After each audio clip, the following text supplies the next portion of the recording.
Bonjour à tous, nous sommes à Jérusalem pour notre série Portrait d'Alia. Aujourd'hui à Jérusalem, non loin de la frontière de 67, plus précisément dans ce no man's land qui a longtemps été celui qui existait entre la partie arabe et la partie juive de la ville. Et nous sommes avec William Naon. Bonjour. Bonjour. Logiquement, l'histoire d'Alia commence souvent très loin en avant. Vous, ça fait une vingtaine d'années que vous êtes ici. Quand est-ce qu'a démarré votre histoire d'Alia?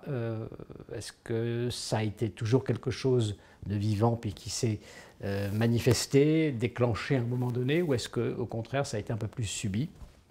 Écoutez, c'est intéressant comme question parce que moi je vais remonter très loin. En fait, la famille est originaire de l'Espagne. Et donc, le terme de Naon vient d'un village qui est dans le Olviadas, entre Biarritz et sur l'Atlantique, entre Biarritz et le Portugal, et Naon. Et on a été expulsé, on a des traces de l'expulsion au moment de l'expulsion des Juifs d'Espagne, et la famille est venue s'installer au Maroc espagnol, à Tétouan, où elle est restée 3 siècles. Dans le monde musulman. Et il y a eu des rabbins, des dayanim qui se sont, d'ailleurs dont on a les traces dans des ouvrages de littérature de Shelot et Tchouvot, de questions-réponses, de jurisprudence. Et puis en 1865, il y a eu une guerre entre l'Espagne et le bey du Maroc, le Maroc. À ce moment-là, les Espagnols ont occupé le territoire de Tétouan. Et la première chose qu'ils ont fait, c'est de donner l'égalité des droits aux Juifs qui vivaient sous le régime d'asymétrie juridique qui est classique en terre d'islam, pour les Juifs et les chrétiens, ce qu'on appelle la dîma.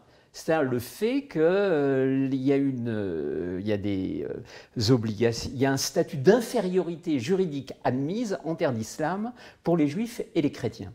Et donc cette dîma a été abolie, et au bout d'un an, les Espagnols ont revendu ce territoire au bey du Maroc. Et la première chose qu'a fait le bey du Maroc, c'est de rétablir la dîma, ce qui a fait que la famille a quitté Tétouan. Et du fait qu'il y avait au même moment en Algérie un décret de naturalisation des indigènes d'Algérie, la famille est venue s'installer en Algérie, mais il y a une autre branche qui est allée s'installer à Tanger, et une autre branche, vraisemblablement parce qu'il y avait des comptoirs commerciaux, qui est partie à Caracas. Et on est resté en Algérie jusqu'en 1933, puisque mon père a quitté l'Algérie en 1933. Ses terres, mon père était fils de pupille de la nation, son père était mort à la guerre de Verdun.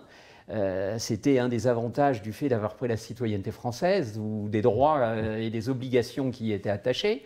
Et donc, au moment où ma grand-mère avait laissé son fils, laissé les terrains agricoles dont son mari était détenteur un petit peu en friche, et ce sont des Arabes qui s'étaient installés.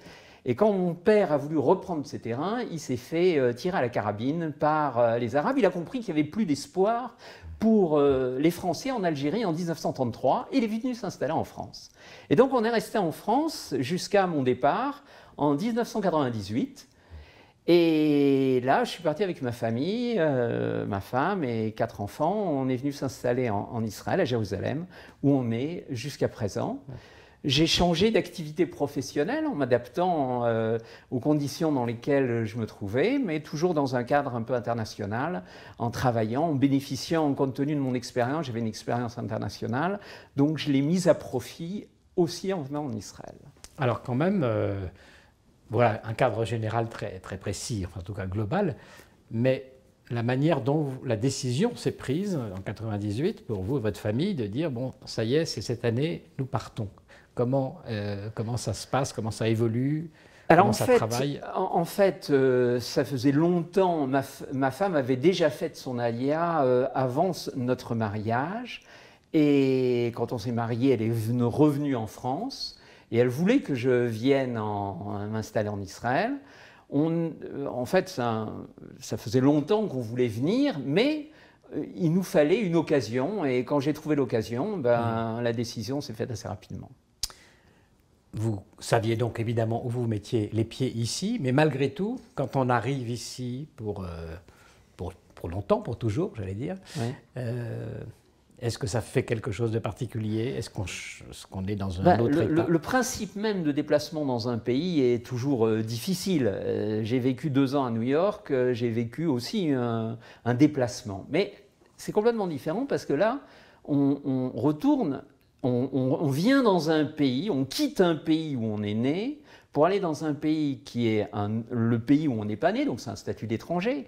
Mais en même temps, on se trouve revenir dans un pays qui est effectivement un pays où on va pouvoir développer des possibilités qui ne sont pas celles qu'on peut développer dans le pays dans lequel j'ai vécu en France. Même si je suis infiniment redevable à la France de tout ce que j'ai appris jusqu'à ce jour, de tout ce que j'ai vécu, etc. Donc, mais il y a, je dirais, j'ai vécu au niveau individuel en France une vie extraordinaire, au niveau professionnel, au niveau familial, mais la vie que je peux développer ici, ou mes enfants, est une vie qui est dans un cadre collectif auquel je n'avais pas accès en France. Sur cette question précisément de ce passage de juifs d'exil à israéliens, vivant en Israël, on a un peu de mal à comprendre, c'est un peu miraculeux finalement, comment une identité juive se vit de manière un peu, non pas renfermée, mais en tout cas non complètement déployée, et que tout d'un coup, transplanté ici, en Israël, il y a ce déploiement qui se produit. Est-ce que d'abord vous pouvez nous l'expliquer, vous? Est-ce que vous avez des... Alors, je pense qu'il faut revenir à ce que développait le Rav Ashkenazi, Manitou, et qui est à partir du Midrash, sur son équation qui était l'équation de l'hébreu. Quelle est l'identité de l'hébreu? Alors, il y a plusieurs midrashim, mais si on résume, il y a 4 thèses de ce qu'on appelle l'ivri, l'hébreu. Le premier sens, d'abord, il faut comprendre d'où vient le terme. Alors, le terme vient du mot Éver. Éver est la 5e descendance à partir de Shem. Alors, qui est Shem? Alors, il faut remonter à l'époque quasiment antédiluvienne, telle qu'elle est décrite par la Bible, par la Torah, qui est qu'au moment où Noah, qui est le rescapé de l'humanité, sort de l'arche, il sort de l'arche avec ses 3 enfants, Shem, Ham et Japhet. Et là, il procède au premier Yalta de l'histoire, la première division de l'humanité au niveau géographique. À Ham, son fils, il est associé l'Afrique. Il le met en charge de ce qui va devenir l'Afrique. À Shem est associé toute l'Asie, à partir de l'ouest du bassin méditerranéen, donc incluant cette région. Et à Japhet est associé tout ce qui est l'Europe et l'Iran, c'est-à-dire la Perse, puisque les deux vont de pair suivant la tradition. Et la Torah décrit que le petit-fils de Ham, l'Africain, vient occuper la terre de Shem, qui est cette terre sur laquelle nous nous trouvons, d'où l'expression classique de la Torah qui parle de Eretz Knaani, la terre des Cananéens, quand elle parle de cette terre, c'est-à-dire la terre occupée par les Cananéens jusqu'à que vienne Avram, 5e génération après Éver.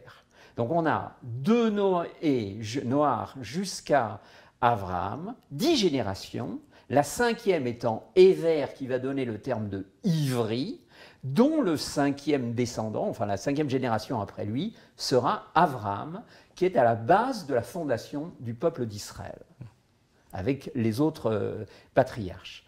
Donc la première expression du terme Ivri est associée à une ethnie et en même temps à un lieu géographique qui recouvre cette région et qui recouvre également tous les descendants d'Abraham.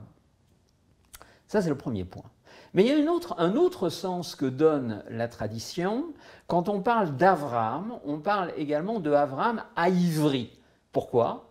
Parce qu'il vient du Méhéver à Nahar. Il vient de l'autre côté du fleuve. De quel fleuve parle-t-on? Du Jourdain.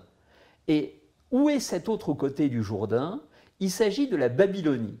Abraham n'est pas un Babylonien, c'est un Irakien qui aurait découvert de manière magique des sources juives. Il ne s'agit pas de ça. Il s'agit de cet Hébreu qui a été expulsé par le Cananéen et qui est venu en exil en terre de Babylonie, c'est-à-dire dans le grand empire de Nimrod, dans le grand empire babylonien.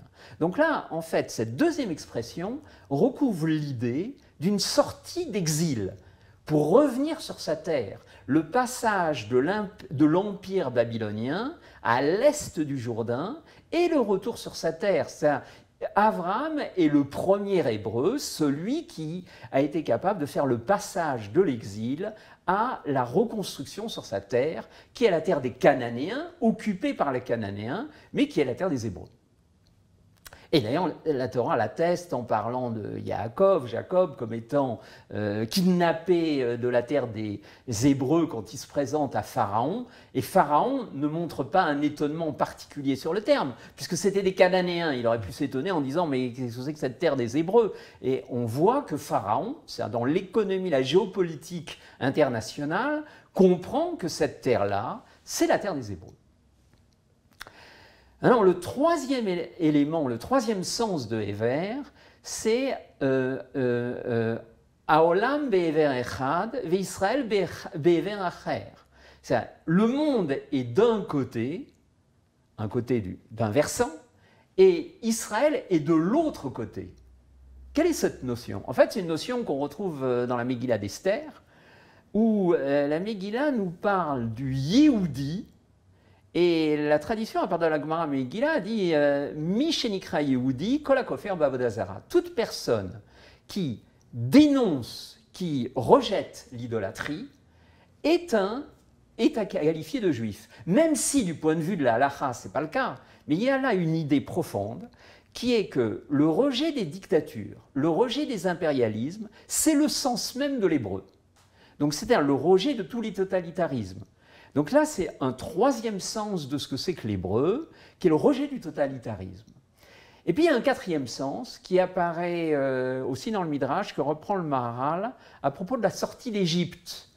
Et au moment de la sortie d'Égypte, comme on sait, Israël passe par la mer des Joncs, et la mer s'ouvre. Dit la tradition, Israël est appelé, leur Dieu s'appelle Elohé Haïvrim, le Dieu des Hébreux, c'est celui qui a fait le passage dans la mer. Et le Maharal explique qu'est-ce que c'est que cette notion, on est passé par la mer, qu'est-ce que c'est que cette notion? C'est-à-dire qu'on n'est pas dans la mer qui est l'impersonnel, mais qu'on est au-dessus des lois de la nature. Dans quel sens est-ce qu'Israël est-il au-dessus de la nature? Est-ce qu'il n'y a pas des Juifs qui meurent? Est-ce qu'il n'y a pas des Juifs qui sont victimes d'accidents? Bien sûr, comme tous les peuples, c'est comme tous les individus. Mais ce que Chazal, nos Chachamim veulent nous enseigner, c'est une notion extrêmement fondamentale, qui est que Israël déroge à la loi des nations. Elle n'obéit pas à la loi des nations. C'est ça, au-dessus de la nature. Quel est le propre des nations, en tout cas des empires, tels que le voit la tradition? C'est que tous les empires naissent, se développent et meurent. Israël n'obéit pas à cette loi. De là la difficulté d'ailleurs pour le monde occidental et surtout pour le monde musulman de comprendre quel est le statut de cet Israël qui apparaît sur la scène de l'histoire. Parce qu'il n'obéit pas aux critères d'un peuple. C'est pour ça qu'on le ramène souvent à une religion. D'abord, il n'obéit pas aux critères d'un peuple puisque par nature, nous sommes le seul peuple qui ne soit pas né sur notre terre. Israël est né en Égypte. C'est l'Égypte qui a accouché du peuple d'Israël. Donc c'est une particularité qui est une singularité qui fait qu'on peut, à partir de là, dire bah, « vous n'êtes pas un peuple ». D'autre part, on reçoit notre loi en dehors de notre terre. C'est ce que la Torah est donnée au Sinaï, c'est-à-dire dans un espace vide, un espace qui ne fait pas partie de la civilisation, qui est vide de toute civilisation. Et comme si on avait fait table rase de toutes les valeurs précédentes. Et c'est une fois que le peuple s'est constitué, une fois qu'il a reçu cette législation, qu'à ce moment-là, il rentre sur sa terre. On a là un Mahavar, un passage qui est tout à fait exceptionnel dans l'économie des nations. Et ce qui fait que sur la liste des 196 États qui est à l'ONU, on a une particularité, que ce peuple qui a 35 siècles d'existence est en même temps un État très jeune dans la représentation des États, puisqu'il est apparu sur la scène historique internationale, revenu sur la scène internationale, après 15 siècles de présence sur cette terre, 20 siècles d'absence puisqu'étant en exil, il est revenu il y a 70 ans, 71 ans cette année, 71 ans, pour apparaître et jouer un rôle important sur la scène internationale. Enfin, c'est comme ça qu'on le voit, mais c'est encore des choses qu'il faudra préciser. Alors tout ça, je reviens juste à vous quand même. Tout ce que vous nous dites là, est-ce qu'on le vit, on le ressent quand on est ici? Ben, forcément, c'est-à-dire si on prend chaque élément, comme on a dit, premier élément, le fait que, on a dit, premier élément, Shem, Héver, Avraham. On appartient à une ethnie sur cette terre. Le retour d'Israël sur cette terre n'est pas un impérialisme qui vient occuper une terre arabe, mais le retour d'un peuple qui revient sur sa terre après qu'il y ait eu un occupant arabe qui soit venu au 8e siècle occuper cette terre.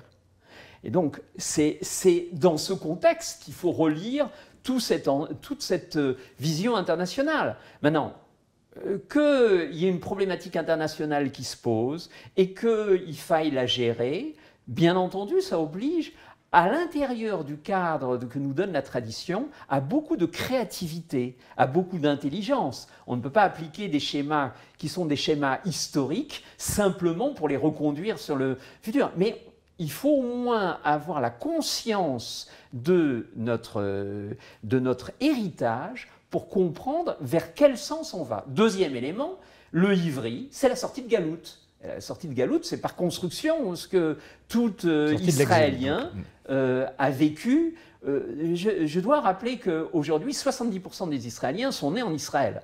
Donc la majorité des Israéliens ne sont pas sortis de Galout. C'est leur père ou leur... Alors qu'est-ce que ça change ça? Parce que restons sur ce point. On entend souvent les gens que j'ai pu interviewer ici dire les Israéliens, comme si c'était une extériorité, alors que même évidemment le sont, puisqu'ils ont fait leur alia. Alors, qu'est-ce que c'est ces Israéliens? Alors en fait, c'est un point étonnant, parce que quand on est en France, on peut être singularisé en tant que juif, juif de France. C'est-à-dire, le français voit le juif comme français, juif, ou français de confession israélite. Mais quand on vient en Israël, alors on se trouve avec un autre prisme. On est appelé le français. C'est-à-dire, on est israélien, mais français. On est israélien, mais américain. On est israélien, mais éthiopien. On est israélien, mais russe. C'est-à-dire, Israël est en fait un microcosme de l'humanité réunie. Le principe même dont ont parlé les prophètes, qui est d'arriver à faire une humanité une, bien, passe d'abord par un laboratoire qui s'appelle Israël, où en fait, des gens qui ne pourraient pas communiquer, on voit mal un Marocain parler avec un Polonais. Bien, en Israël, c'est possible. Ou un Russe parler avec un Américain. En Israël, c'est possible. C'est-à-dire, il y a une possibilité de manière fraternelle de construire une identité, mais qui, quand on vient de l'extérieur, l'élément prédominant qui apparaît vis-à-vis de celui qui est né dans le pays, c'est qu'on est français. On vient avec sa marque qui apporte les valeurs du pays dont on vient. Positives ou négatives d'ailleurs, mais qui apporte les valeurs du pays dont on vient. Et quand la génération suivante, la génération qui est née dans le pays, vit, on voit apparaître un autre élément qui, cette génération-là, n'a pas connu cet exil, n'a pas connu cette situation d'extériorité ou de galoute. Donc elle se construit comme n'importe quelle génération dans un pays. Alors est-ce qu'elle n'oublie pas, cette génération, tout le passé avant? On a l'impression que parfois ça s'efface, enfin, en tout cas. Forcément, on peut pas demander. Et est-ce qu'il n'y a pas quelque chose qui se perd? Alors, il y a sûrement quelque chose qui se perd, mais il y a quelque chose de nouveau qui se construit. En même temps qu'il y a un monde qui disparaît, il y en a un autre qui se construit. Alors maintenant, Est-ce qu'il y a lieu de récupérer les valeurs positives de l'ancien monde dans le nouveau monde? Oui, c'est tout le principe du chidouche, c'est tout le principe du renouveau. Est-ce que c'est possible?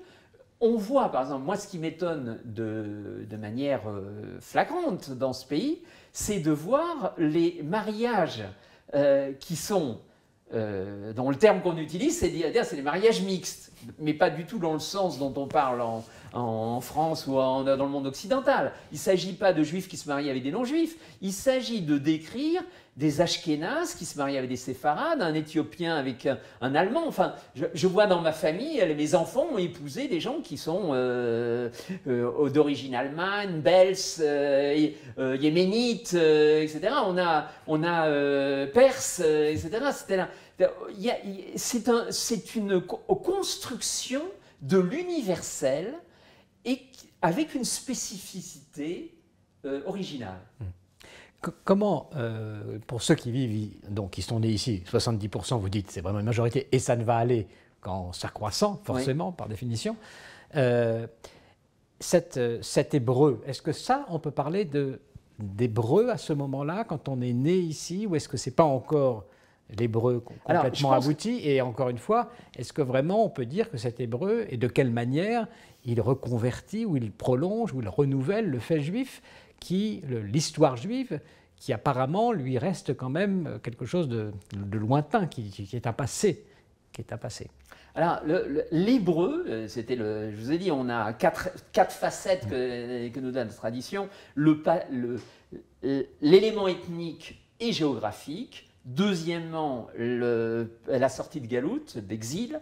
Troisièmement, la résistance aux impérialismes, aux dictatures, au totalitarisme. Et quatrièmement, la constitution d'un peuple qui déroge par rapport à la loi des peuples. Alors, cet élément-là me paraît, les deux derniers éléments me paraissent des éléments fondamentaux qui se construisent dans la société israélienne, mais qui se construisent avec des avancées et des reculades. C'est-à-dire, on n'assiste pas de manière évidente à cette apparition sur la scène, mais c'est quelque chose qui prendra du temps. Alors prenons ces deux points et essayons d'en donner des exemples éventuellement de ce qu'on peut voir comme premier signe de concrétisation. Alors le premier signe qui est le plus frappant et qui est massif et dont on parle relativement peu, c'est le phénomène démographique. Le phénomène démographique, c'est que y a, au sortir de la Shoah, avant la Shoah, il y avait 18 millions de juifs dans le monde. Au sortir de la Shoah, il y a 12 millions de juifs. Combien de juifs se trouvaient en Israël en 1948? 600 000. Ça, 5% de la population juive mondiale était en Israël. 95% en dehors d'Israël. 71 ans plus tard, l'État d'Israël a 9 millions d'habitants, dont 6 700 000 juifs, 2 millions d'arabes et 500 000, 300 000, 400 000 qui ne sont ni arabes ni juifs, autres. Or, la population juive mondiale n'a quasiment pas évolué. Elle est à 12-13 millions. Et donc, avec 6 700 000 juifs qui sont là, on approche très près des 50% de la population juive mondiale en Israël. En 2025, il y aura 50% de la population mondiale qui sera en Israël. Or, c'est un phénomène radical. Il faut comprendre qu'il y avait 5% de la population juive mondiale ici en 1948, 71 plus tard, cette population a décuplé. Elle est à 47%. Et ce qui veut dire que la population juive en dehors d'Israël est passée de 95% à 53%. Et c'est ça le chiffre important. C'est-à-dire qu'on a assisté, après la Shoah, à une perte de plus de 4 millions ou 5 millions de juifs, sans massacre, mais par assimilation. Et par le fait que, et c'est là le point massif aussi qu'il y a en Israël, d'une vitalité démographique étonnante. Il y a 2% de croissance de la population annuelle. Et là-dedans, c'est 90%, c'est une population de naissance, c'est des naissances. L'immigration ne dépasse pas les 30 000 personnes par an. Donc il y a plus de 150 000 naissances dans le pays, ce qui fait qu'on a 3,1, 3,2 enfants par femme. Et ce chiffre est maintenant comparable à la population arabe et juive. Aujourd'hui, la problématique de dire, du point de vue de toutes les théories politiques, de dire qu'Israël va être submergé par la population arabe, ne tient plus. Aujourd'hui, la population juive a une croissance qui est la même que celle de la population arabe. La population arabe a vu sa croissance diminuer avec le niveau de vie, et la population juive a vu son niveau de vie aussi augmenter, et elle a augmenté. C'est le phénomène massif auquel on assiste, que le centre juif mondial s'est déplacé de Galoute en Israël.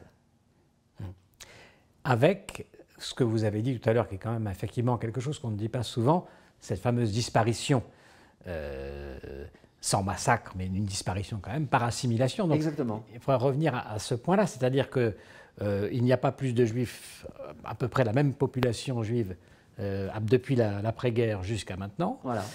Alors qu'il aurait dû y avoir évidemment beaucoup plus, puisque exactement. la progression. Et là, vous le chiffrez à 4 millions, 5 millions ? Le nombre de juifs qui ont disparu. Oui, ouais. L'assimilation, en fait, bon, c'est pas moi qui le chiffre, ouais. Il suffit de regarder les données qui sont fournies par le Pew Institute de Madeleine Albright, qui fournit chaque année, tous les 2 ans, des études, tant sur la population musulmane dans le monde que sur la population juive dans le monde, et qui montre un chiffre étonnant. Aujourd'hui, la classe d'âge des 20 ans, à 80% des juifs de 20 ans, dans le monde occidental, aux États-Unis et en Europe, vit ou se marie avec des non-juifs. Il y a 20 ans, la classe d'âge des 20 ans de l'époque, c'était 60% qui vivaient ou se mariaient avec des non-juifs. 20 ans plus tôt, c'était 40%. Donc on assiste en 40 ans à une situation où les taux d'assimilation sont extrêmement élevés, ce qui fait que la population juive mondiale diminue, enfin en tout cas à l'extérieur d'Israël, diminue, alors que la population juive en Israël augmente du fait de la fertilité et du fait qu'il n'y a pas de mariage mixte. Parce qu'il y a très peu de mariage mixte, c'est-à-dire même sauf des en juifs... Voilà, exactement. Même des juifs qui n'ont pas envie d'aller au rabbinat, etc., il y en a, ils se marient ou ils vivent dans 95% des cas, entre juifs. Et alors, aujourd'hui, on chiffre donc à combien, 7 millions à peu près la population à l'extérieur d'Israël. À peu près, oui, c'est ça. À votre avis, combien vont être concernés par un éventuel retour en Israël de Très cette peu. population? Si on prend les chiffres de l'immigration, c'est 30 000 par an. Aujourd'hui, depuis 4-5 ans, c'est 30 000. Alors, il y a tous les 20 ans des vagues qui apparaissent, une sortie de l'Union soviétique, etc. Mais globalement, c'est des chiffres qui sont faibles. Il faut voir que c'est à peine 20% la constitution d'Israël s'est faite avec moins de 20% d'immigration. Moins de 20% d'immigration, si on regarde sur 130 ans. C'est l'essentiel de l'Israël s'est constitué par le fait que la population a une fécondité, une fertilité élevée. Prenons juste focus sur l'Amérique aujourd'hui, qui est la population juive la plus importante dans le monde. Non, aujourd'hui... pas dans le monde, je veux dire dans le monde hors Israël. Voilà. Mais il y a quand même encore 4-5 millions voilà, de juifs. exactement. La situation là, aux États-Unis est en train aussi d'évoluer par rapport à l'antisémitisme. Comment vous voyez l'avenir de ces 4-5 millions de juifs américains? En fait, bon, je ne suis pas devin ni futurologue. On assiste toujours à un phénomène qu'il faut comprendre que la Torah décrit à plusieurs endroits et que développait Manitou, qui est le fonctionnement de la galoute. Il y a une galoute qui s'appelle Bétiferet ou Békavod, une galoute qui se fait dans l'honneur et la place, le respect, qui est l'arrivée de Joseph et sa famille en Égypte, qui est le modèle d'une période qui est l'âge d'or. Et on retrouve dans toutes les galouillottes, on retrouve dans tous les exils, que ce soit en Allemagne à l'époque récente, que ce soit en Espagne à une époque plus lointaine, mais c'est vrai même dans la France dans le haut Moyen-Âge, on a toujours une phase dite d'âge d'or. D'âge d'or pour les Juifs et de l'association avec la nation dans laquelle ils se trouvent. Exactement, ils se trouvent intégrés dans la société, apportant une valeur ajoutée reconnue. Et puis il y a une deuxième phase, qui est la phase où l'apport se fait moins sentir, où le Juif est vécu comme étant n'apportant pas n'ayant pas de singularité à l'intérieur. Et en même temps, lui-même a tendance à s'assimiler. Donc les différences et les spécificités positives n'apparaissent plus. Et puis il y a une troisième phase, qui est la phase du cauchemar, qui est la phase où ça tourne mal. Et on assiste, dans la plupart des exils d'Israël, à cette règle qui peut parfois prendre des dizaines d'années ou prendre des centaines d'années. Et je suis incapable de dire ce qui va se passer. Le fait même qu'à notre époque, il y ait un État d'Israël sur la scène internationale change également la donne pour les Juifs de Galoute, mais on assiste néanmoins, avec la montée des populismes, etc., à une tendance qui n'est pas positive pour les Juifs. On le voit bien pour beaucoup de Juifs en Europe et aux États-Unis, qui n'est pas positive. Est-ce que c'est des phénomènes qui sont épidermiques, ça, qui vont passer, ou est-ce que c'est des phénomènes durables qui font qu'on va rentrer dans la troisième phase? Je ne sais pas vous dire. Mais ce qui est clair, c'est que la population juive de Galoute est destinée à diminuer. Ça, c'est une constante, et celle d'Israël à se développer. Donc le centre a changé. Le centre de gravité s'est déplacé. Qu'est-ce que ça change? Alors, ce que ça change, c'est en fait le judaïsme, qui était une notion en tout cas depuis le 19e siècle, qui était vue comme une religion, en Israël apparaît en lui donnant un autre sens. C'est, je dirais, le principe, on peut le voir chez les Chachamim, dans la Gemara Ketubot. La Gemara s'intéresse à une question simple en disant toute personne qui habite en dehors d'Israël est comme un idolâtre. Et la Gemara s'étonne en disant attends, il faut rappeler que le Talmud de Babylone a été écrit par des Babyloniens. Et donc, c'est eux qui disent que toute personne qui vit en dehors d'Israël est comme un idolâtre. C'est Rachi, qui est en Champagne, qui explique ce que ça veut dire. C'est le Maharal de Prague, qui est à Prague, qui explique. Donc, la Gemara s'étonne en disant mais qu'est-ce que ça veut dire, toute personne qui vit en dehors d'Israël est comme un idolâtre? Puis elle se reprend en disant non, ça veut dire que toute personne qui vit en dehors d'Israël, c'est comme s'il n'avait pas de Dieu. Expression encore plus radicale d'un athéisme chez des gens qui pratiqueraient toutes les mitzvot, tous les commandements. Un Maharal donne une explication. Enfin, la Gemara d'abord explique que c'est par référence à David, qui, quand il est obligé de partir devant Shaoul qui le persécute, il est obligé de partir en terre de Philistie, et donc il quitte Israël. Il va se trouver comme un gouvernement en exil. Il faut bien prendre cette idée dans son ampleur. C'est la situation d'Israël en exil, c'est l'impossibilité d'exercer une souveraineté politique qui est fondée sur des valeurs morales. Et c'est ça qui est la situation de l'hébreu en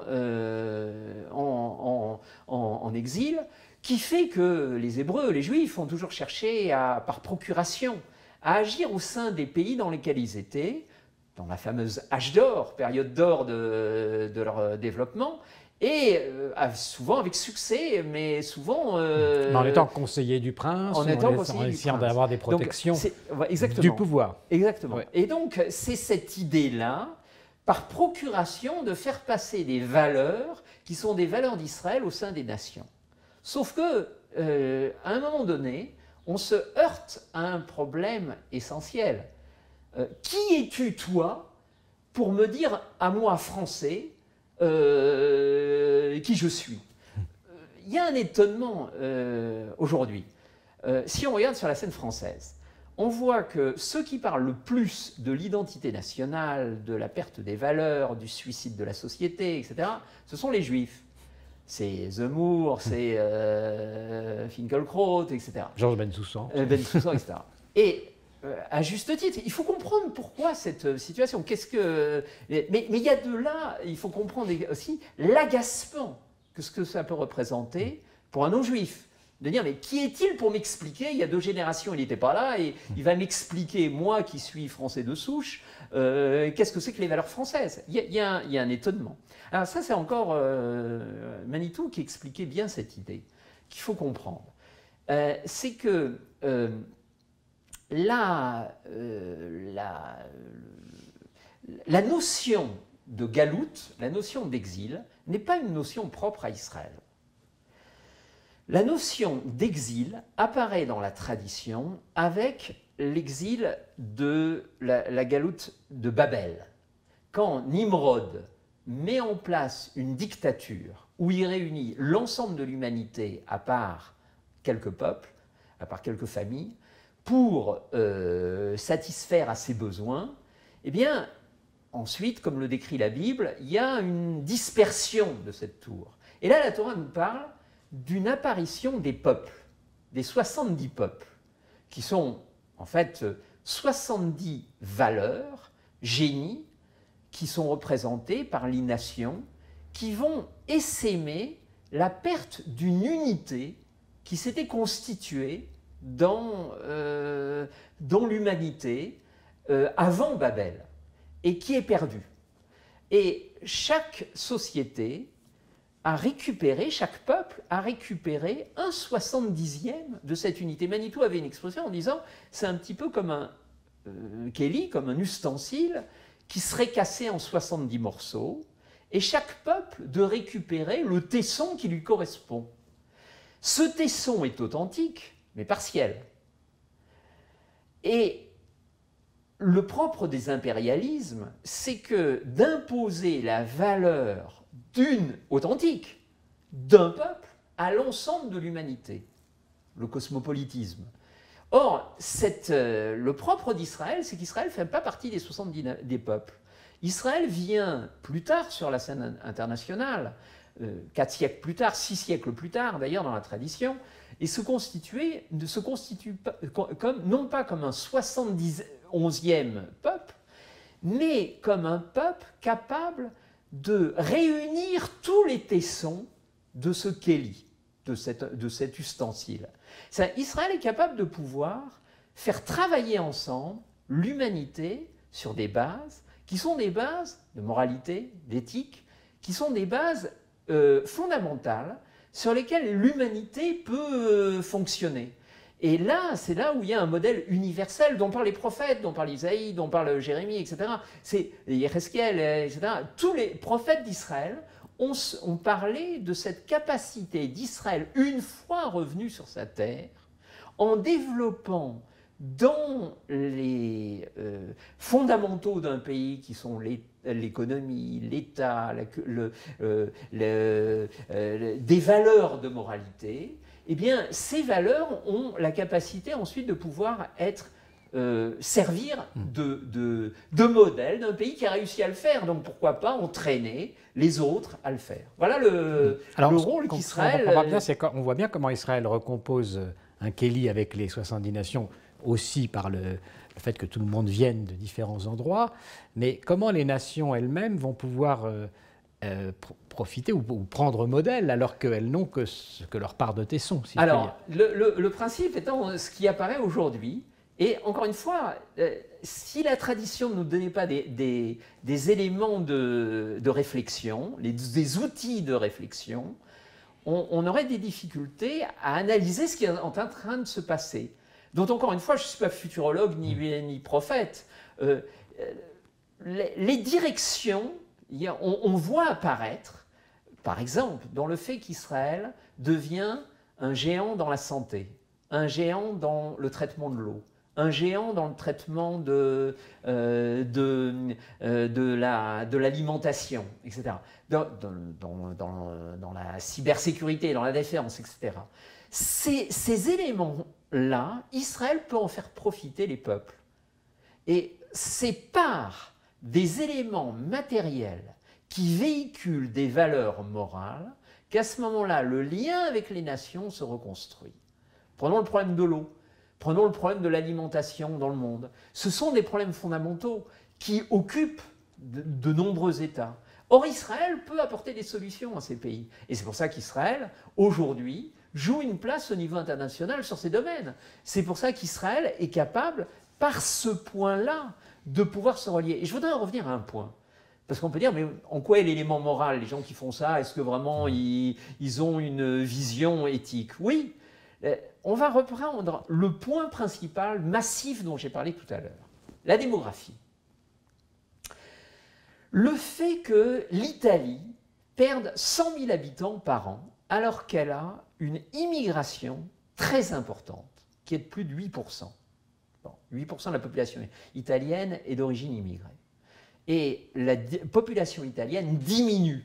Bon, la France n'est pas encore dans ce cas-là, mais on assiste à des phénomènes qui sont des phénomènes endogènes à la civilisation, au monde occidental, de ne pas faire d'enfants.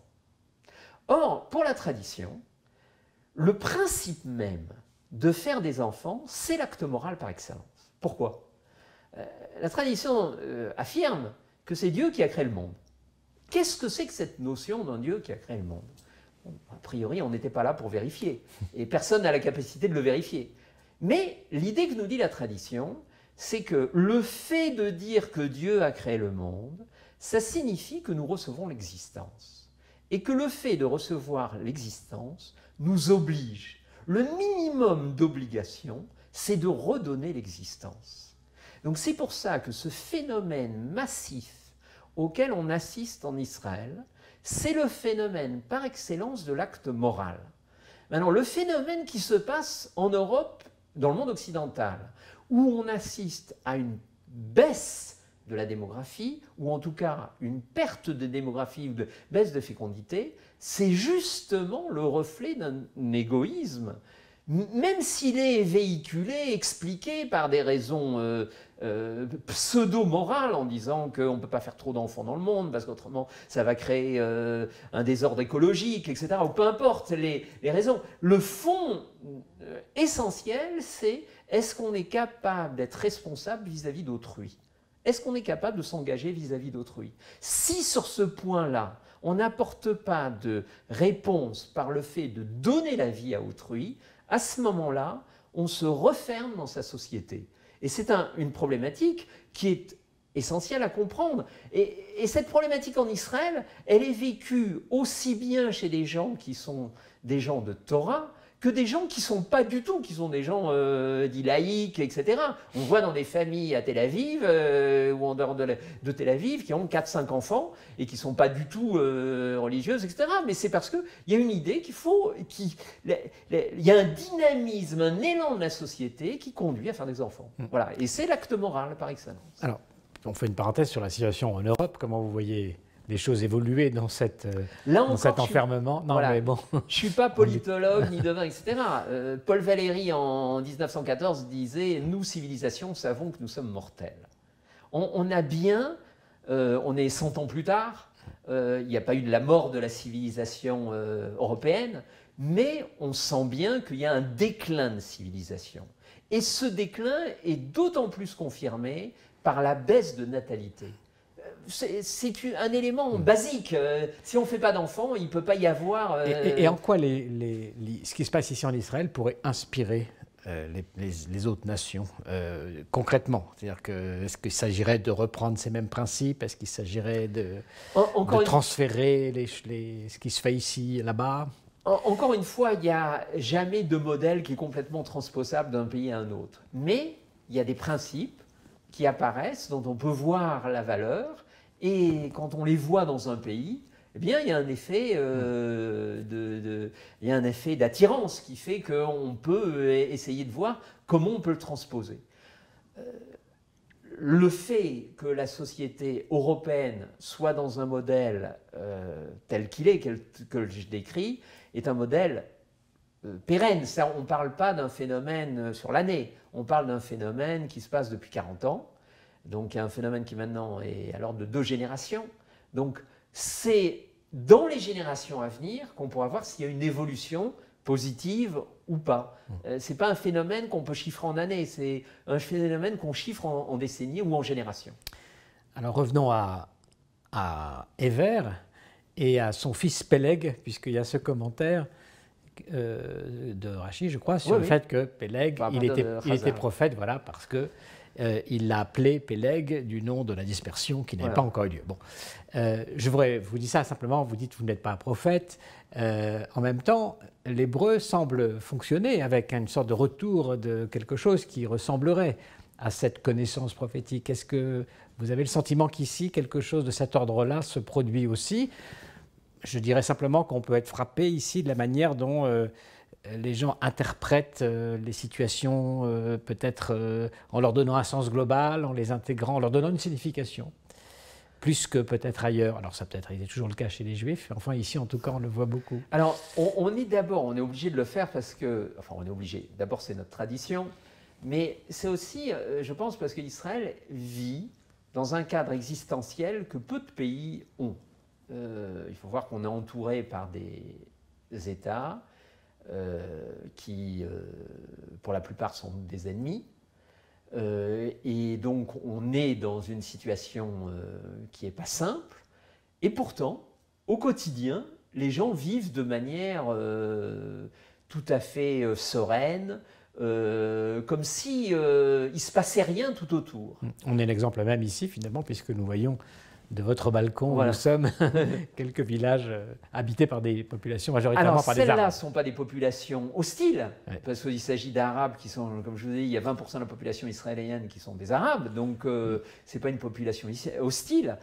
C'est une population qui est non juive, mais qui vit en Israël, et qui en fait vit un phénomène qui est tout à fait intéressant, parce que pendant 2000 ans, c'est Israël qui a vécu en terre d'islam.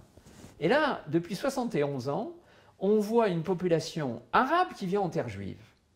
Et elle évolue aussi.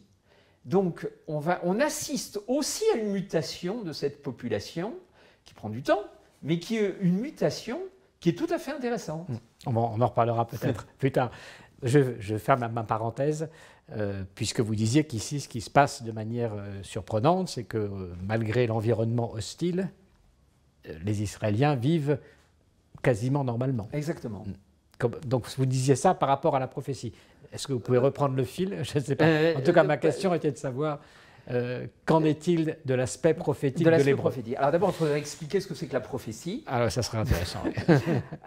La prophétie, le sens simple, c'est la parole de Dieu à l'homme, par rapport à la prière qui est la parole de l'homme à Dieu. Bon. Alors qu'est-ce qui se passe dans la prophétie? La prophétie est une vision d'ordre éthique, moral, de l'avenir. Le prophète vient toujours expliquer, en fait, comme Rachid traduit, un prédicateur, il vient reprocher le comportement moral d'Israël en essayant de le remettre sur la bonne voie. Et donc, on est au cœur de notre problématique. Il y a une société qui est en train de se constituer. On est dans une situation qui évolue, qui peut évoluer dans toutes les possibilités sont devant nous. Il n'y a pas un déterminisme ou un fatalisme qui ferait qu'on va dans un sens ou dans un autre. Tout est ouvert, en bien et en mal. On a vécu pendant 15 siècles sur notre terre, je rappelle que suivant la tradition, 852 ans entre l'entrée de Josué sur la terre et l'exil de Babylone, 852 ans suivant la tradition, 436 ans en cumulé, c'était 51% du temps où on était complètement assimilé sur notre terre. Donc tout est possible. Mais en même temps, c'est ça le rôle du prophète, c'est de rediriger vers un axe moral. Quelles sont les conditions d'apparition de la prophétie? Quelles sont les conditions du retour de la prophétie? Comme on le sait, la prophétie a disparu à partir de la fin de l'exil de Babylone. Il y avait encore les prophètes à la Knesset Agdola, les derniers prophètes, les 4 grands derniers prophètes qui étaient dans la première grande assemblée au retour de l'exil de Babylone. Et puis ensuite, on est passé de la de la période prophétique à la période rabbinique. Mais la tradition affirme que la prophétie reviendra. Et les conditions objectives de réapparition de la prophétie sont une condition fondamentale. C'est d'abord la présence d'Israël majoritairement sur sa terre. C'est pour ça qu'au deuxième temple, il n'y a jamais eu la majorité du peuple hébreu, judéen, qui était sur sa terre. Beaucoup de Judéens sont restés en Babylonie, ensuite à Rome, etc. Donc il n'y a jamais eu de Judéens majoritairement sur sa terre. Et donc on assiste depuis 25 siècles, en 2025 normalement, à un phénomène massif qui est après 25 siècles d'absence, la majorité du peuple juif sera sur sa terre. Et là, les conditions objectives d'un retour de la prophétie seront possibles. Pour quelle Je ne suis raison? pas en train de vous dire. Pour quelle raison? Parce que le principe même de vivre en galoute est d'être dispersé, de ne pas être sur sa terre, de ne pas exercer le pouvoir politique, est une situation insatisfaisante. Le fait qu'on revienne sur sa terre, qu'on mette fin à la dispersion et qu'on soit autonome au point de vue politique, souverain au niveau politique, donne les conditions objectives du retour de la prophétie. C'est comme ça que la tradition le voit. Et donc, je ne suis pas en train de vous dire qu'en 2025, il y aura des prophètes. Je suis en train de vous dire qu'à partir de 2025, les conditions objectives d'un retour de la prophétie seront possibles. Et ce qui veut dire qu'à ce moment-là, Israël sera, pour avoir apparaître une nouvelle génération. Je rappelle qu'il y avait des écoles de prophétie, donc c'est pas... On ne sait pas ce qu'on y apprenait dans ces écoles de prophétie. On le voit dans le Sfer Shmuel, on voit que ce qu'on apprenait. On apprenait. C'était quoi le programme? Il y avait un programme, un programme. Bon, dans le Messilat Yesharim, c'est expliqué, etc. Bon, pas en détail, mais il y a une orientation qui est donnée, qui est basée sur un fondement moral, mais appliqué à une société vivante. C'est ça le principe. Et donc, on voit que les conditions objectives sont réunies pour qu'il y ait une génération dont on ne voit pas les éléments peut-être aujourd'hui, mais qui apparaîtra et qui rendra possible le fait que Israël, sur la scène internationale, pourra affirmer des valeurs qui sont fondamentales pour l'humanité et qu'elle pourra faire partager à l'humanité. Et c'est ça dont on voit des petits éléments, peut-être aujourd'hui, ici et là, de manière éparse, mais qui pourraient être structurés à une échelle beaucoup plus importante. Et tant qu'on ne le voit pas, on ne sait pas en parler.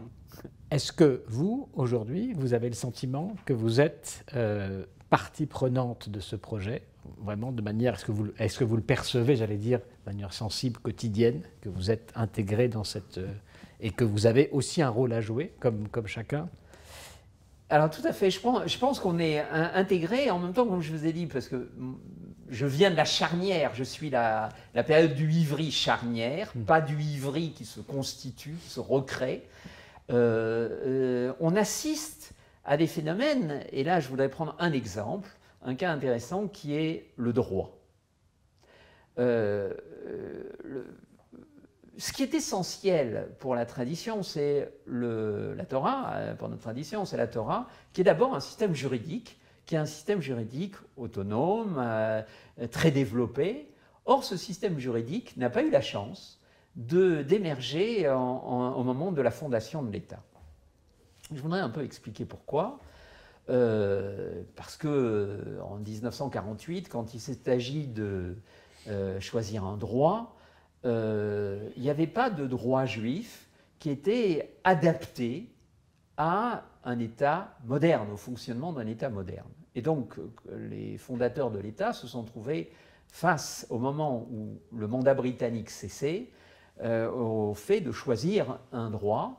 Et ce qui a été fait a été de faire ce qu'on appelle une novation, de réintroduire, de prendre le droit mandataire britannique comme droit qui a fondé, comme droit israélien, qui est à la base du droit israélien.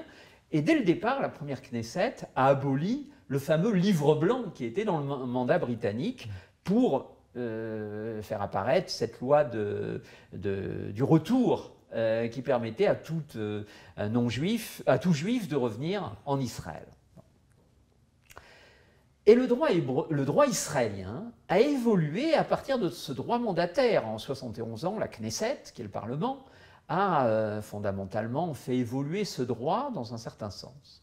Mais ce droit, à part la partie qui est de droit personnel, de statut personnel, mariage, divorce, etc., naturalisation, qui est entre les mains des rabbins, et cela grâce au droit ottoman, qui donnait à chaque communauté le droit de fonctionner de manière autonome, qui a été reconduit dans le mandat britannique, donc qui a été reconduit dans l'État d'Israël.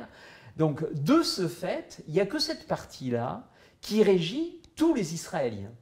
Mais tout le reste, c'est-à-dire le droit commercial, le droit des dommages, le droit contractuel, etc., le droit administratif, échappe au droit hébreu. Et aujourd'hui, on peut se demander qu'est-ce qui fait que ce droit hébreu, qui est en fait un droit qui s'appuie sur des valeurs qui nous sont propres, mais en même temps qu'on peut retrouver dans les nations sur certains points, etc., pourquoi est-ce qu'il ne vient pas? D'abord, il faut expliquer que le droit hébreu ne suppose pas une adhésion religieuse. Ce n'est pas de ça dont on parle. Quand on parle du droit hébreu, on parle de la partie du droit qui est commune à tous les droits, et donc pas à la partie religieuse de la Torah. Et cette partie commune a connu un développement très important depuis l'époque babylonienne jusqu'au XIXe siècle, jusqu'à que, dans le monde occidental, et surtout en France avec Napoléon, comme disait Clermont-Tonnerre, tout donner aux citoyens, aux juifs en tant que citoyens, mais tout le refuser en tant que nation. Et donc à ce moment-là, toute la partie qui était collective d'Israël a disparu dans les communautés, dans les pays dans lesquels il se trouvait, et ça s'est répandu dans tous les pays occidentaux, puis après dans les terres d'islam. Or, Israël revenu sur sa terre se trouve dans une situation qui est à certains égards bien plus grave que la situation dans laquelle on était en Galoute. Pourquoi? Parce que si on prend par exemple jusqu'en 1930-1940, en terre d'islam, au Maroc, en Irak, où c'était les rabbins de communauté, les dayanim, les juges qui jugeaient la communauté, on avait un principe qui était simple, qui était un principe de ce qu'on appelait Maradéatra. Il y avait un patron qui fixait quelle était la loi dans la ville ou dans la province où on se trouvait. Or, revenu en Israël, on a une situation où chacun est revenu avec son autorité. Et c'est son autorité, ça, ceux qui reviennent d'Ashkénaz reviennent avec l'autorité ashkénaze. Et s'ils sont chassides, s'ils sont orthodoxes, etc. Les sfarades avec les leurs. Et quand tous ces dayanim, ces juges se retrouvent au tribunal, eh bien, on n'a pas un droit commun, mais on a une pluralité de droits issus des communautés d'origine. Et il n'y a pas un maradéatra, il n'y a pas une autorité. Ce qui fait qu'on assiste à des aberrations, même dans le domaine du statut personnel. Je vous prends un exemple très simple. Il y a un divorce et se pose la question de la garde de l'enfant. On a le mari et la femme qui ont le même salaire et donc les parties conviennent de répartir les enfants 15 jours chez l'un, 15 jours chez l'autre. Se pose la question de savoir s'il y a une pension alimentaire qui doit être versée à la femme quand les enfants sont chez la femme. Et là-dessus viennent des témoins. Mais les témoins sont des femmes qui témoignent sur la garde des enfants. L'assistante sociale, la directrice d'école, la voisine, la tante, la psychologue, etc. La question se pose en droit hébreu si la femme a le droit de témoigner. Bon. Or, il y a une jurisprudence avec des juristes dans la tradition, dans un sens ou dans un autre. Or, on assiste dans les tribunaux rabbiniques aujourd'hui à une situation aberrante où du fait que chaque dayan chaque juge vient avec son autorité, on va forcément avoir un dayan qui dit « moi, j'accepte pas le témoignage de la femme ». Et donc, avant de répondre aux cas particuliers pour lesquels les parties viennent le voir, va justifier ou motiver sa position sur 20 pages. Ce qui est une situation complètement aberrante qui ne s'était jamais posée en exil. Donc là, il y a une unité aussi encore à retrouver. Il y a une absence d'unité. Oui, elle va retrouver. Ce monde de Torah qui professe l'unité démontre une absence d'unité. De manière flagrante, revenu sur sa terre. Et donc, De la même manière, le fait de définir ce qu'on appelle des takanotes, c'est de mettre à jour le droit hébreu. Dans le cas présent, c'est de dire, aller dans un sens ou dans un autre, dire la femme a le droit de témoigner, ou en droit civil, ou la femme n'a pas le droit de témoigner, qui serait une décision qui fixerait pour les tribunaux comment ils doivent fonctionner. Eh bien, cette décision, la rabbanout, le système rabbinique, refuse de la prendre en disant « Qui sommes-nous pour mettre notre tête entre des montagnes ?» Ce qui est une situation Alors, aberrante. comment débloquer cette situation? Alors, cette situation se débloquera. Pourquoi elle se débloquera? Parce que l'émergence d'Ayanim qui vont rentrer à l'intérieur du système de la magistrature fera qu'il y aura une évolution qui se passera. Et cette évolution, c'est encore une fois, c'est une évolution qui viendra à partir de cette réalité et qui insufflera un autre état d'esprit au droit israélien lui-même en le faisant évoluer. Combien de temps ça prendra? J'en sais rien. Mais c'est une évolution nécessaire dont aujourd'hui, on ne voit quasiment pas, on est dans les nimbes, on n'est même pas dans le début d'un commencement.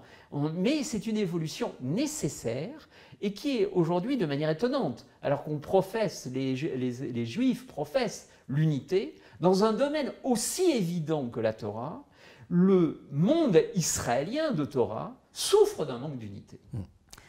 Si on récapitule, la souveraineté politique, bon, c'est quand même réussi au niveau de l'unité, c'est la chose qui fonctionne malgré tout. Exactement. Voilà. Et puis, il reste les juges, le système juridique à unifier. Il reste aussi peut-être un service du temple. Je ne sais pas si vous en parlez ou pas, mais ça représente quelque chose qui représenterait une unité malgré tout. C'est dans le même ordre d'idées. Et une universalité. Et une universalité. Exactement. Mais le temple, effectivement, c'est une étape qu'il faut voir comme l'étape finale de cet ensemble et qui doit venir du peuple. C'est-à-dire, aujourd'hui, parler d'un temple, c'est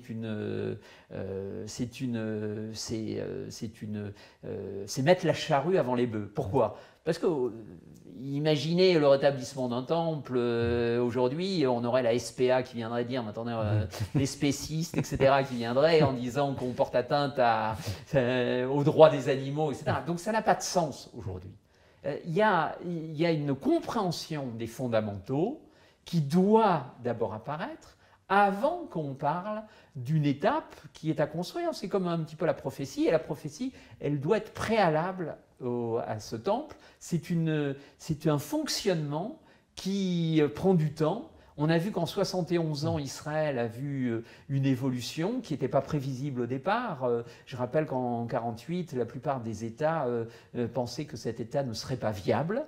71 ans plus tard, il fait partie des 10 plus grandes puissances mondiales et c'est un point fondamental.